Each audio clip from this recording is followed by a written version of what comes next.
আমাদের উদ্দেশ্য কারো উপর আক্রমণ করা নয়, কারো ক্ষতি সাধন করা নয়, যে আর আমরা কারো মানহানি করতে চাই, কখনো নয়। যে আর আমরা কারো মানহানি করতে চাই, কখনো নয়, বরং আমরা সংশোধন করতে চাই।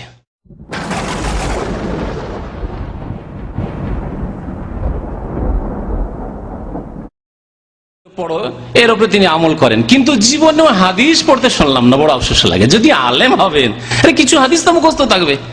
আমাদের মদিনা ইউনিভার্সিটিতে শুধু 1600 হাদিস মুখস্থ করানো হয়েছে। আর তার আগে যে দাওরা হাদিস দুবার করে পড়ে এসেছি ভারত থেকে, তো সেখানে কিছু মুখস্থ করেছি।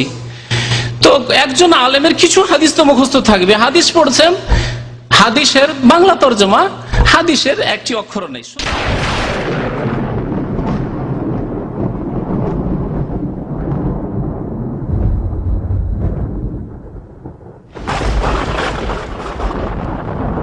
তিনি শর্ষিনার মাদ্রাসা থেকে কামেল পাশ করা লোকের কতটা বিদ্যা হয় আমাদের দেশের সাধারণ আলেমরাও বুঝে। আলিয়া মাদ্রাসাতে যে কোনো কিতাব পড়া হয় পরীক্ষা পাশ করার জন্য, আলেম ফাজেল দাখিল এসব পাশ করার জন্য, কামেল এসব পাশ করার জন্য হাদিসের কিতাব পড়া হলো 10, 20টা, 40টা, 50টা পাতা পড়া হয়। এই করে এটা কেউ অস্বীকার করতে পারবে না। কওমি মাদ্রাসাতে কিছু পড়াশোনা বেশি হলেও যেহেতু মযহাবপন্থী কওমি মাদ্রাসা, সেজন্য সেগুলোতে হাদিসগুলিকে শিক্ষার জন্য পড়ানো হয় না, হাদিসকে বরকতের জন্য পড়ায়, আর শিক্ষার জন্য ফিকহ পড়ায়, মানুষের কথা পড়ায়, যার ফলে তারাও এক অন্ধকারের মধ্যে থেকে যায়। রাসূলুল্লাহ সাল্লাল্লাহু আলাইহি ওয়াসাল্লাম সহি হাদিস আমল করার মতো ঈমান তৈরি হয় না, আমল তৈরি হয় না। এই হচ্ছে কওমি মাদ্রাসার অবস্থা, আর এই হচ্ছে আলিয়া মাদ্রাসার অবস্থা। তো তার পড়াশোনার যোগ্যতা এতটুকু। কামেল পাশ মানুষ অনেকে এখানে আছে যারা সাধারণ কাজ করছে, বাক শক্তি তার কাছে নেই, সেই জন্য বক্তা হইতে পারেননি। আর সাইদি সাহেবের কাছে বাক শক্তি মাশাআল্লাহ তাবারাক আল্লাহর দান, সেই জন্য এক বড় বক্তা হয়ে গেছেন। আর ইলমের দৌড় দেখতেই পাচ্ছেন এবং আরো দেখতে পাবেন।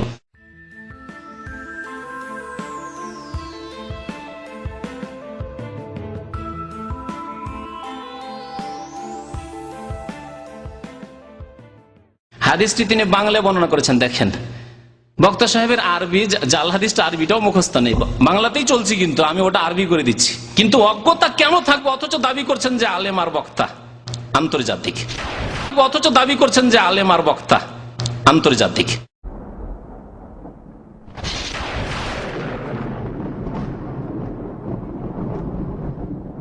আমরা গত 3 দিন আলোচনা করেছি কোরআনের।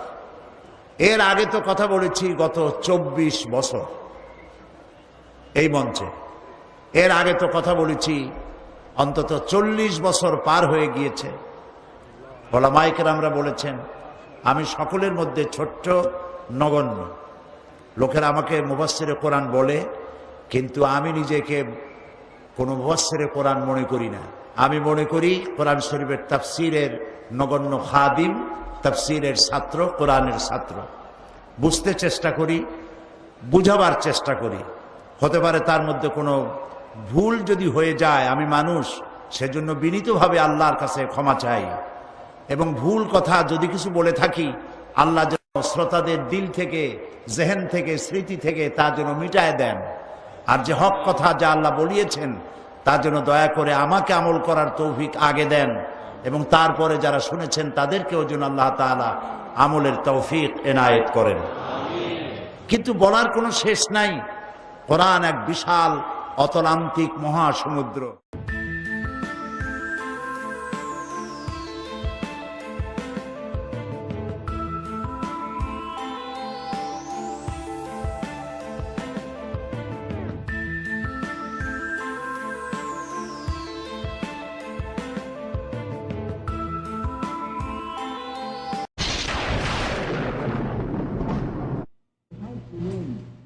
থেকে আল্লাহ পাক তাকে তুলে নিলেন। সুবহানাল্লাহ। আমি আজকে আলোচনার শুরুতেই সম্বোধন করেছি অমুসলিম ভাইদেরকে। লক্ষ্য করেছেন? কারণ কি? তার কারণ হচ্ছে কোরআন শরীফ শুধু মুসলমানদের জন্য আসে না। শুনলেন, অমুসলিম ভাইদেরকে। কথাটা তো শুনতে সুন্দর লাগছে, কিন্তু এটি কোরআন বিরোধী কথা। শুনতে খুব মার্জিত লাগছে, কিন্তু আমাদেরকে নবী করিম সাল্লাল্লাহু আলাইহি ওয়াসাল্লাম বলেছেন যে তোমাদের মাঝে 2টি বস্তু ছেড়ে যাচ্ছে, তারাকতু ফীকুম আমরাইন, 2টি বস্তু ছেড়ে যাচ্ছে। লান তাদিল্লু মা তামাসসাকতুম বিহিমা, যতদিন কোরআন এবং হাদিসকে মজবুত করে ধারণ করবে, এই দুটি বস্তুকে মজবুত করে ধারণ করবে, কখনো তোমরা পথভ্রষ্ট হবে না। তা হচ্ছে কিতাব আল্লাহ ওয়া সুন্নতি, আল্লাহর কিতাব এবং আমার সুন্নত। কিতাবুল্লাহ আল্লাহ পাক কি বলেছেন? সূরা হুজরাত আয়াত নম্বর 10, তাতে আল্লাহ বলছেন ইন্নামাল মুমিনুনা ইখওয়া, নিশ্চয়ই মুমিনরা মুসলিমরা একে অপরের ভাই। তাহলে অমুসলিমকে ভাই বলা,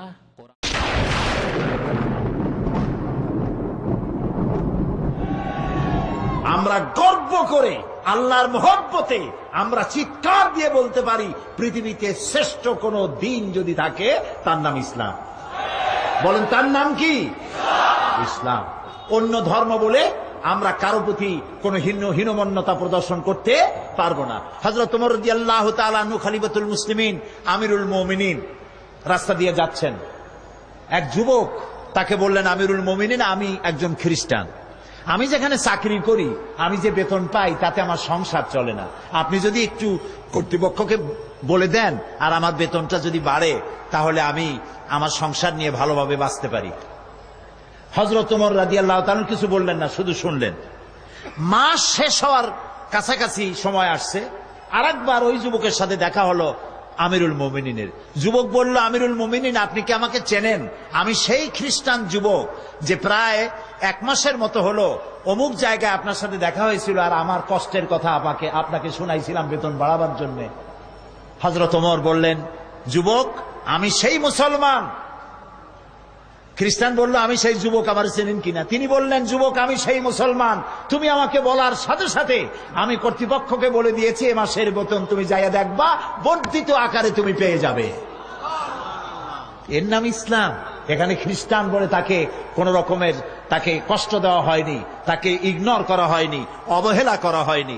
হিন্দু হোক, খ্রিস্টান হোক, বৌদ্ধ হোক, সবাই মানুষ, এবং আল্লাহর দৃষ্টিতে প্রত্যেকটি মানুষ প্রত্যেকটি মানুষের সাথে উত্তম ব্যবহার করবে, এটাই ঈমানের দাবি। আলহামদুলিল্লাহ বলেন।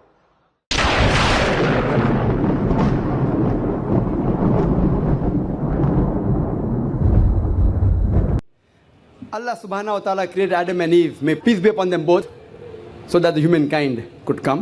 They were the great grandparents. Allah says in Surah Hujurat, chapter number 49, verse number 13, Ya ayyuhan nasu inna khalaqnakum min zakrin wa unsa wa ja'alnakum shu'uban wa qaba'ila lita'arafu inna akramakum indallahi atqakum inna Allaha alimun khabir. O humankind, we have created you from a single pair of male and female, and have divided you into nations and tribes, so that you may recognize each other, not that you may despise each other. And the most honored in the sight of Almighty God is the person who has taqwa. The criteria to judge any human being, it is not wealth, it's not color, it's not caste, it's not creed, it is taqwa, it is God consciousness, it is righteousness, it is piety. So Adam and Eve, peace be upon them both, they were our great grandparents, of yours also and of mine also, all humankind. Therefore I call you a brother. We are brothers in humanity. Allah says, Ya you are nas, O humankind, great grandparents, of yours also and of mine also, all humankind. Therefore I call you a brother. We are brothers in humanity. Allah says, Ya you are nas, O humankind. And Allah says in Surah Isra, chapter number 17, verse number 70, وَلَقَدْ كَرَّمْنَا بَنِي آدَمَ. Almighty God has honored all the children of Adam, whether they are born in India, USA, UK, born in a Hindu family or a Muslim family or a Christian family. Allah says He has honored all the Bani Adam. If you are a human being, Allah has honored you. Whether your name is Zakir, Abdullah, Ramu, Shankar, if you are born as a human being, Allah has honored you.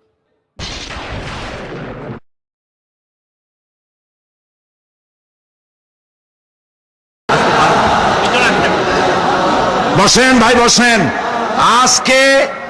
আজকে মোট 12 জন অমুসলিম ভাই ইসলাম কবুল করার জন্য মঞ্চে এসেছেন। জোরে স্লোগান দেন।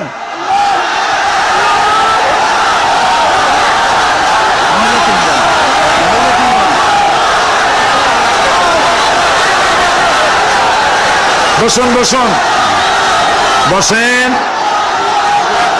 মেহেরবানি করে বসুন ভাই, মেহেরবানি করে বসেন। বসেন, মেহেরবানি করে বসেন।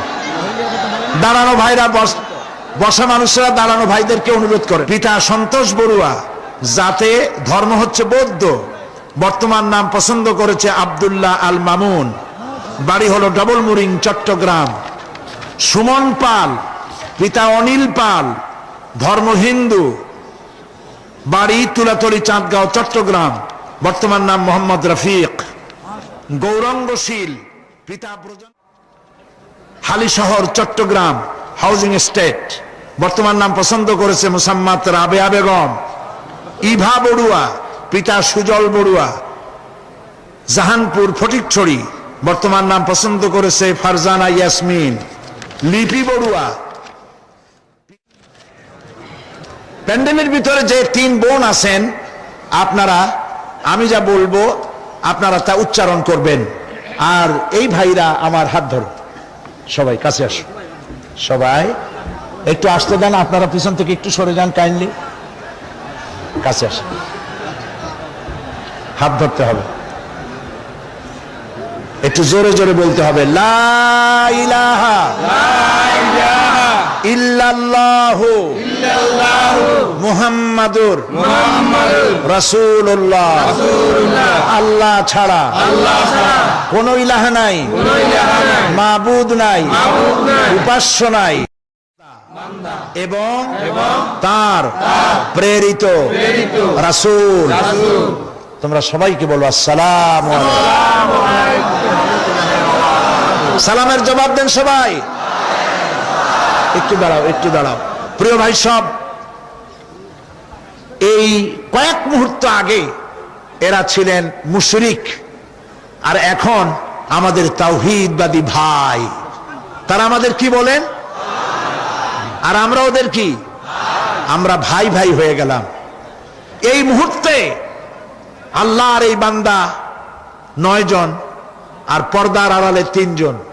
এই 9 জনের জিন্দিগির পেছনের সব গুনাহ, শিরক, বিদআত, জিনা, ব্যভিচার যা কিছু জীবনে ঘটেছে সব আল্লাহ মাফ করে দিয়েছেন। রাসূলের হাদিস অনুযায়ী এই লোকগুলি এখন বেগুনাহ, মাসুম।